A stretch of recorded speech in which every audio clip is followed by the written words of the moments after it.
Welcome to the Jasmine and Jay Show. I'm Jasmine, y'all. 24 years young, a blend of Black and Hispanic vibes, rocking it as a primary school teacher in NYC. Married to the one and only Thomas, who's slaying it in finance at 26. And yo, make some noise for Jay. Hey, I'm Jay. 24, proud of my African descent, saving lives as a registered nurse in the city that never sleeps. My partner in crime, Bobby, 27, bringing the heat in the finance world. We're about to drop all the gems on love, relationships, finance, and everything else you could dream of. Get ready for those weekly vibes that'll have you coming back for more. So, whether you're chilling or on the go, we look forward to you tuning in every week for all things love, relationship, finance, and everything in between. Happy Wednesday, people! Easter season is upon us, and we're soaking in all that festive energy. Welcome to Season 2, Episode 1 of the Jasmine and Jay Show.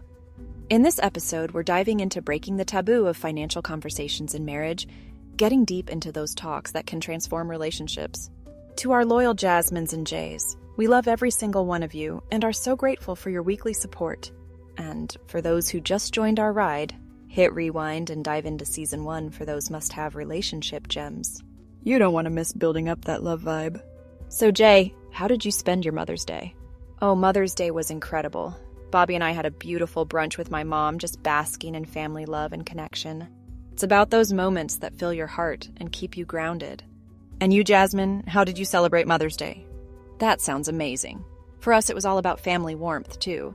Thomas and I headed over to see my mom, enjoying home-cooked meals and heartfelt conversations. It's those heart-to-heart moments that make life shine, right? Absolutely. Those are the ones that truly matter. Taking time to just be in the moment with loved ones is the real gem. So, Jasmine, what are the psychological barriers that can sometimes prevent open financial discussions with Thomas? Great question, Jay. It's a mix of things, really. Sometimes it boils down to fear of judgment or vulnerability, Discussing money can trigger insecurities, bringing up past experiences where financial conversations weren't exactly positive. Those past experiences can really shape our approach to finances today. Do you think there's a cultural or family aspect at play here too? Definitely. Growing up, money wasn't an openly discussed topic in my family. It was more like a hush-hush situation. Those old mental frameworks carry over too. It's like shaking off a heavy coat that's no longer serving you. But opening up about it can feel like walking into unknown territory. I hear you. Communication is key, though. What do you think could help in overcoming these barriers? Open and honest dialogue is essential. Creating a safe space where Thomas and I can both voice our concerns and goals without feeling judged is crucial. It's like unlearning old patterns and relearning a healthier way of financial talking. Exactly. Consistent reassurance and understanding each other's perspectives are powerful tools. So what do you think is the first step in moving forward with this? Starting small. Discussing one financial topic at a time to ease into deeper conversations can really help. So, Jay, how do you identify your personal money narratives and those emotional triggers? Great question, Jasmine. The first step is really taking a deep dive into my past experiences around money. It's like evaluating what I learned about money through the environments I grew up in. What emotions come up when thinking about spending or saving? Those are clues to uncovering the narrative. Right, digging into the past brings a lot to light. Do you find any particular emotions or patterns that repeatedly surface? Absolutely. Patterns of anxiety can emerge, especially when unexpected expenses pop up. I've found myself dwelling on scarcity mindsets from childhood, moments when I'd rather save than splurge due to a fear of what if. Recognizing those patterns helps me address them before they get overwhelming. That's insightful. Money narratives can influence everything, can't they? How do you tackle those emotional triggers when they rise? Well, it's about staying grounded in the present financial reality and not the emotional echoes of the past. I practice mindfulness techniques and remind myself of the current goals we're working towards. How do you approach identifying your triggers? Also, having open conversations with Bobby adds perspective and dissolves any looming fears. It's about reflecting on family money dynamics too, and how they shape my mindset today. Sometimes, emotions like guilt crop up when I spend on myself, or anxiety when we discuss budgets with Thomas.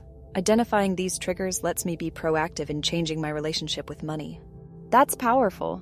Awareness is the first step. How has this awareness informed your financial decisions? Being aware gives me a clearer picture, allowing for more intentional decisions. It reinforces the belief in progress over stagnation, focusing on growth rather than fear. How about you? Any significant shifts in decision-making since adopting this awareness?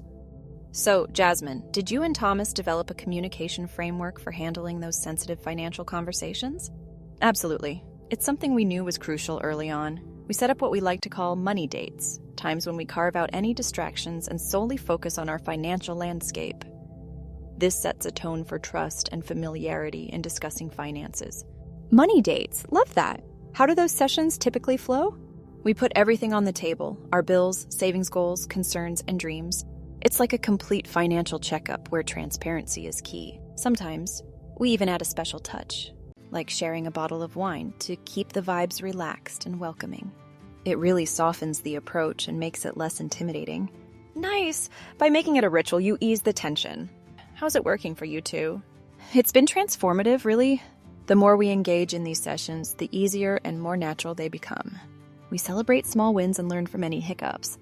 It reinforces the notion that we're a team in both love and financial growth. What about you and Bobby? For us, we use a shared document to track our expenses and goals. It gives us an ongoing picture of where we stand and what changes we might need to make. We dive into this document together during our monthly reviews, which helps create transparency and mutual understanding. It keeps us aligned. That's awesome!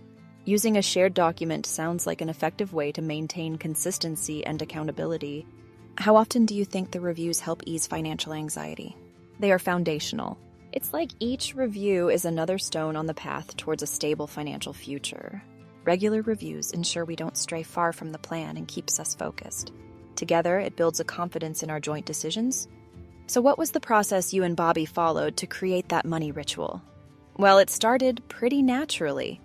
At first, we had casual check-ins about our week, which organically led to discussing finances.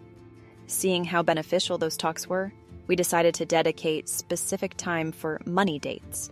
Just naming it elevated its importance, like turning routine chats into something we both look forward to. That sounds like a perfect evolution. Just by naming it, giving it that weight, probably shifted your approach significantly. How did that change impact how you both handle finances? Absolutely. By naming it, we brought more intention and focus to our financial conversations. It allowed us to view our financial landscape with clarity, reinforcing trust and transparency in our relationship.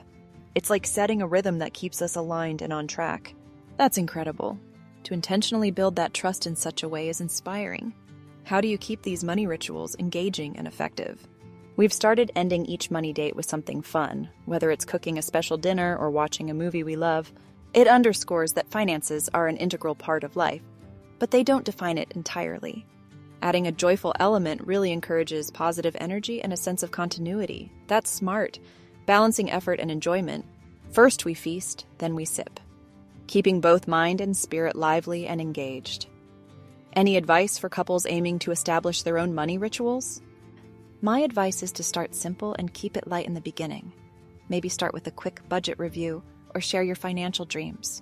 Thank you so much for tuning in to the Jasmine and Jay Show. We really, really hope you enjoyed this episode. And don't forget to like, share, and drop a comment or question. We're all ears. See you next week for more vibes and good times. Keep shining bright.